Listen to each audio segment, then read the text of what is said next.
Ugandan communities and forests suffering the oil curse.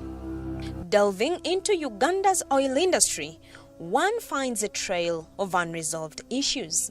But now, if I could see the president, I could just kneel down and say, please and please. You imagine if you're the one, after 4 years, no money, and you're not using your land. This is Rachel Tugume, one of the 20,631 persons whose land is being acquired for the East African crude oil pipeline EACOP project in Uganda.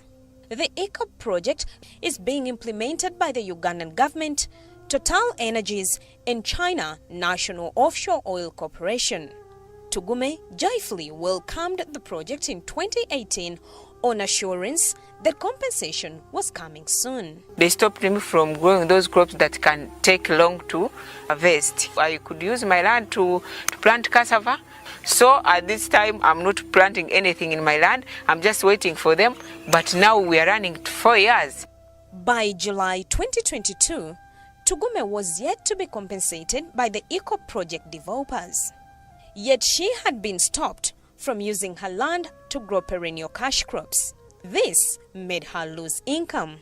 Like many affected persons, Tugume approached moneylenders to borrow money to meet her family needs. Up to now, they are demanding me, they're on my neck. You bring money, you bring money. What if pipeline doesn't pay?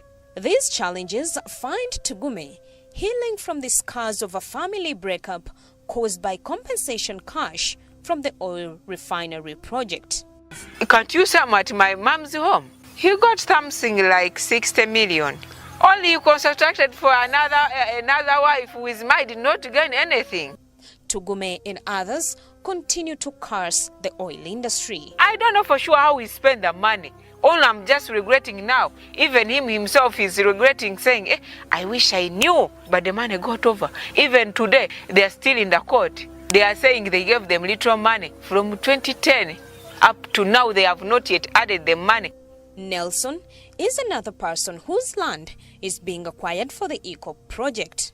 Part of his land was acquired for the finished petroleum products pipeline. Because the product pipeline was valuing the acre at 12 million, while for the crude oil pipeline was valuing an acre at 6 million. So I wondered how it came, and yet we have only one CGV in Uganda. The cut-off date is fresh in Nelson's memory.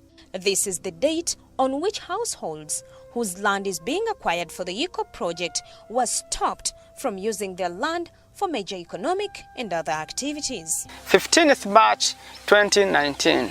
They stopped us from using our land unless like this year when we used it forcefully because we are starving. We didn't have enough food. Did this bring harmony? They warned me seriously that by the time they will come to clean their site, when they get that you have planted there something, they will not compensate it, they will just destroy it. Nelson says his future plans are being strangled. That's unfair. Have not the land raised the price? Because right now an acre is in 20 million, 15 million, very deep. He counts losses as compensation delays. If I had planted an eucalyptus within 4 years, I would be selling the poles. I have lost like more than 50 million. The EACOP project developers have been promising to address their grievances. On the other side, Bugoma forest degradation in favor of sugarcane growing has caused numerous challenges to the host communities.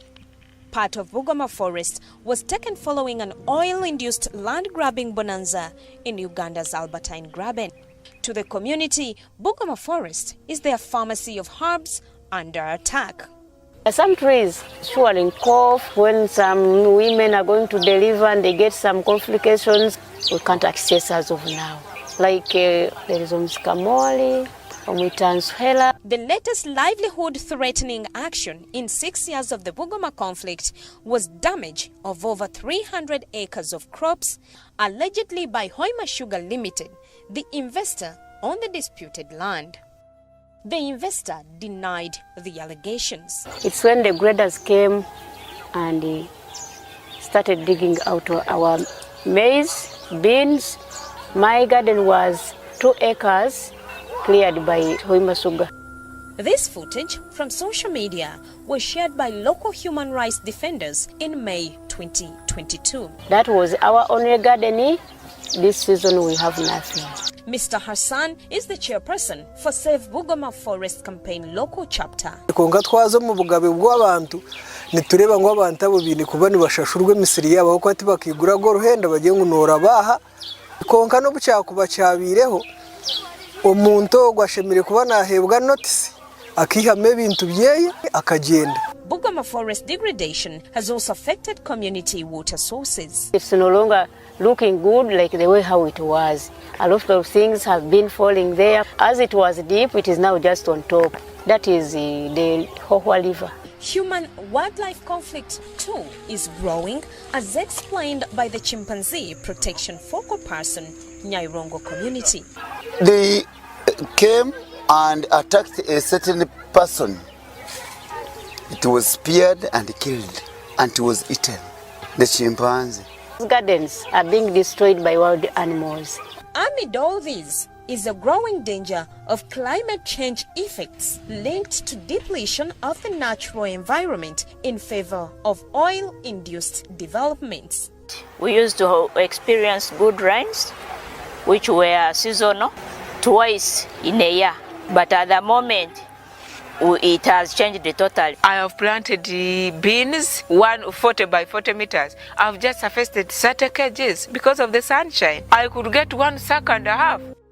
The gigantic EACOP, Tilenga, and Kingfisher oil projects, as well as the ongoing Bugoma forest degradation, are the major threats to the natural environment. Communities hope that their rights and the environment can be protected amidst the above mega projects. This documentary was produced by Africa Institute for Energy Governance.